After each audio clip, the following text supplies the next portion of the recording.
The IQ illusion. Why Richard Feynman's average brain changed everything we know about genius. Here's a number that should bother you, 125. That's it. That's the IQ score that Richard Feynman, arguably the most brilliant physicist of the 20th century, Nobel Prize winner, the man who cracked safes at Los Alamos just to prove a point, the person Albert Einstein once sat down to learn from. That's the IQ score he reportedly tested at as a young man, 125. Now, before you brush that off as still pretty smart, consider this. By the standards of the organizations that gatekeep genius, groups like Mensa, which requires a score of 130 just to get in the door, Richard Feynman would have been rejected. The man who rewrote our understanding of quantum electrodynamics, who developed an entirely new way of visualizing particle interactions, who explained the Challenger disaster on live television with nothing but a glass of ice water, would have been told he didn't quite make the cut. Stop. Think about that for a moment. If IQ is the supreme measure of intellectual capability, we have a serious problem, because by that metric, Feynman's brain was ordinary, and yet almost every physicist of the last century who knew him described the experience of talking to him as intellectually humbling in a way no one else could manage. His colleague Hans Bethe, who himself had an IQ estimated in the 180s, once said that Feynman was a magician, that the rest of them used standard methods, but Feynman seemed to pull answers from a place no one else could access.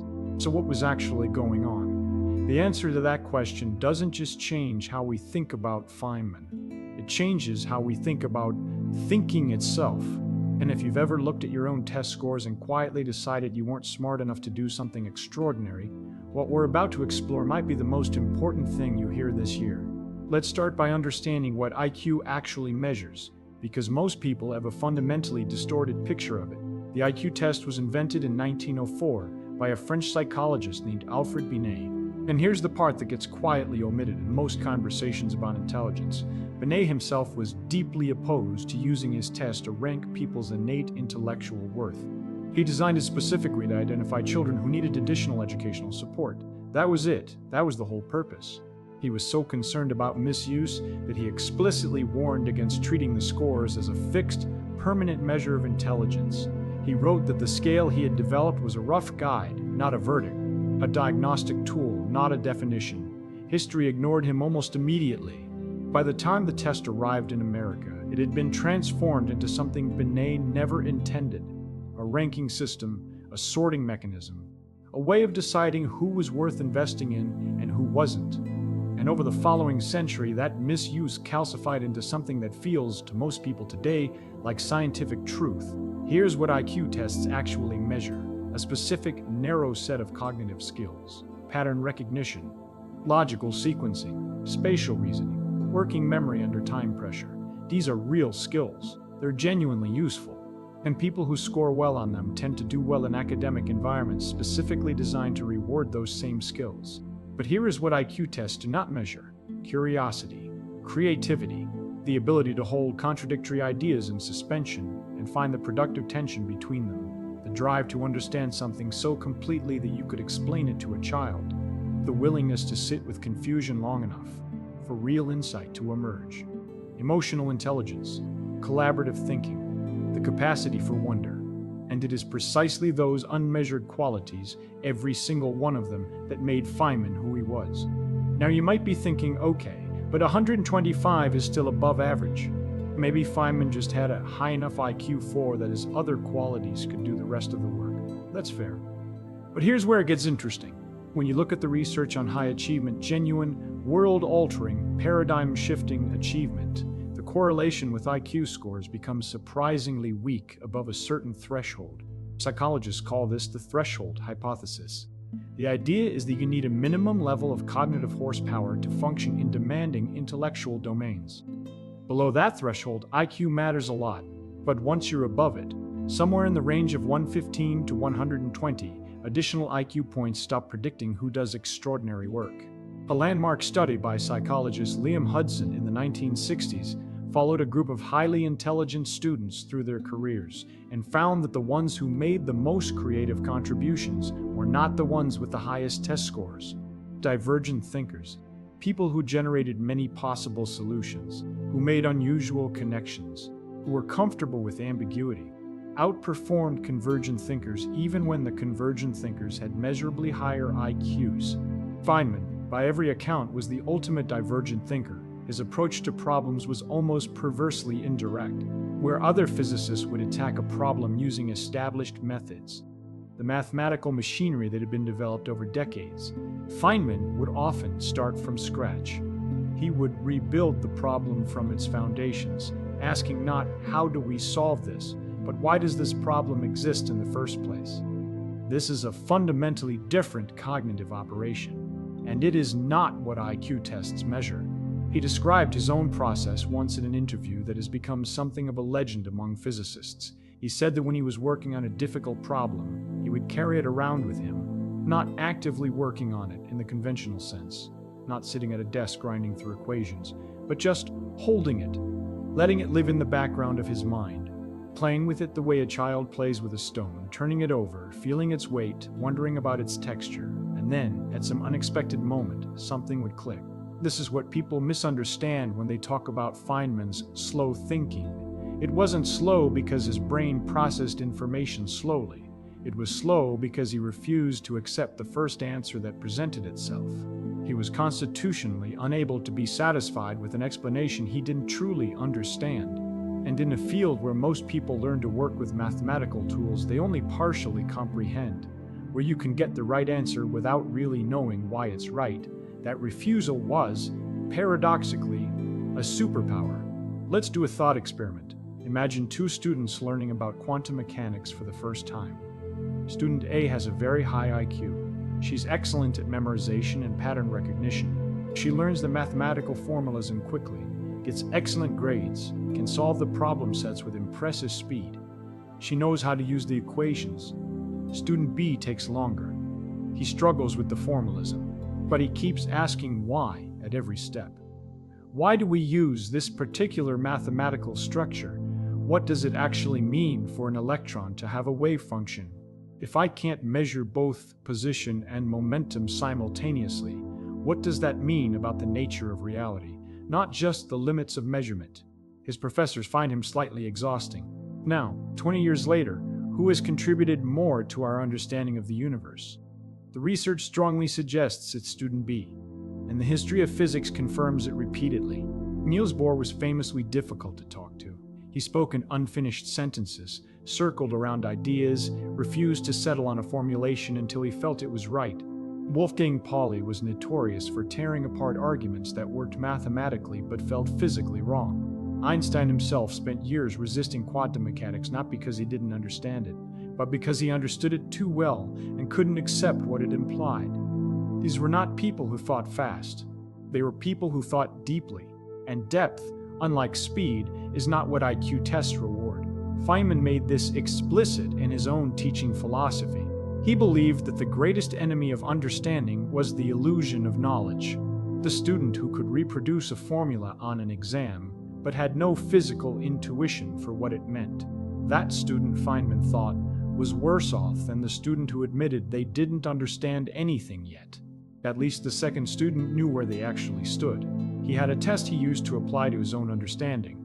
If he couldn't explain a concept to a first-year student using ordinary language and everyday analogies, he didn't actually understand it. The mathematics might work, the calculations might be correct, but if the words failed, if he couldn't build a bridge between the abstract and the concrete, then the understanding was incomplete. This has become known as the Feynman Technique, and it is now widely recognized as one of the most effective learning methods ever identified. And notice what it requires: not raw cognitive horsepower, not the ability to hold long chains of logical inference in working memory, not pattern recognition speed. It requires humility, patience, curiosity, the willingness to feel stupid until you genuinely understand. None of those things show up on an IQ test. Every single one of them is learnable. But here's where it gets interesting in a different direction. The obsession with IQ doesn't just harm people who score average or below. It actively distorts the thinking of people who score high. There's a well-documented phenomenon sometimes called IQ elitism, or in more academic contexts, crystallized intelligence overconfidence. High IQ individuals, particularly those who have been told since childhood that their test scores make them exceptional, sometimes develop a dangerous relationship with difficulty. Because things came easily early in life, because the educational systems they moved through were calibrated to reward the specific skills their tests measured, they can become subtly averse to the feeling of genuine confusion.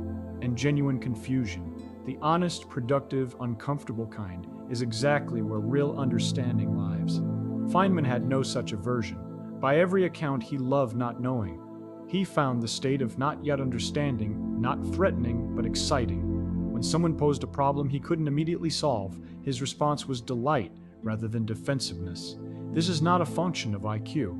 This is a function of relationship with learning itself. The psychologist Carol Dweck spent decades studying this dynamic and identified what she called the difference between a fixed mindset and a growth mindset. People with a fixed mindset, the belief that intelligence is a stable, innate quantity you either have or don't, tend to avoid challenges that might expose the limits of their ability. People with a growth mindset, the belief that intellectual capability is developed through effort, curiosity, and deliberate practice, actively seek out difficulty. Feynman, in modern psychological terms, was the Platonic ideal of a growth mindset. The Nobel Prize didn't change that. The fame didn't change it.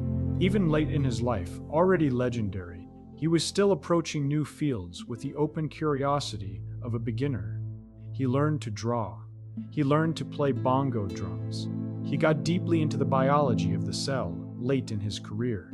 Not because any of these things were professionally useful, but because the world was interesting and he couldn't help wanting to understand it. That disposition, that specific, cultivatable, entirely learnable disposition, is what drove his greatest contributions to physics, not a number on a test.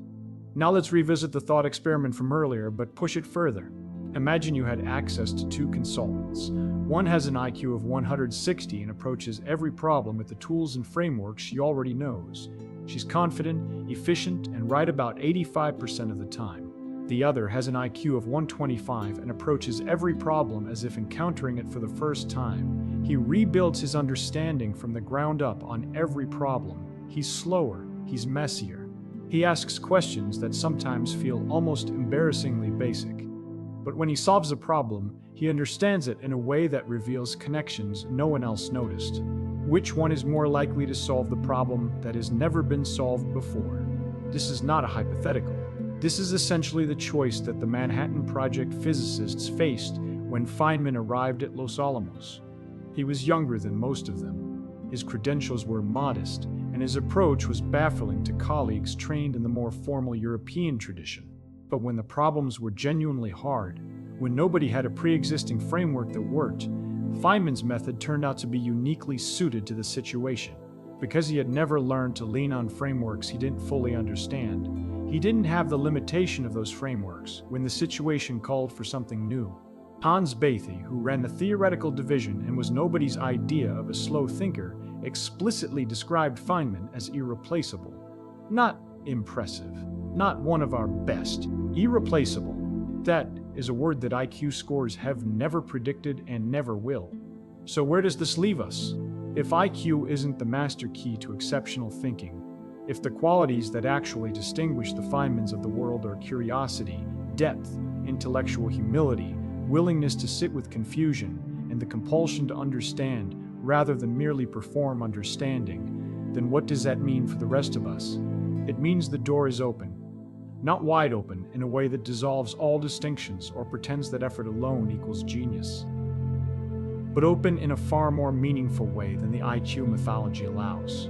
Because every quality that made Feynman exceptional, every single one, is a quality that responds to cultivation. Curiosity can be practiced, depth can be chosen over speed, intellectual humility can be developed. The habit of asking why, rather than accepting how, is available to anyone with the patience to use it. The Feynman Technique, rebuilding understanding from scratch until you can explain it simply, is a tool anyone can pick up today.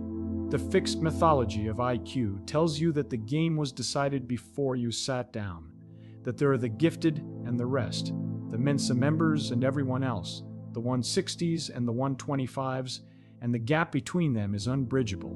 Richard Feynman's life is a direct and living refutation of that story.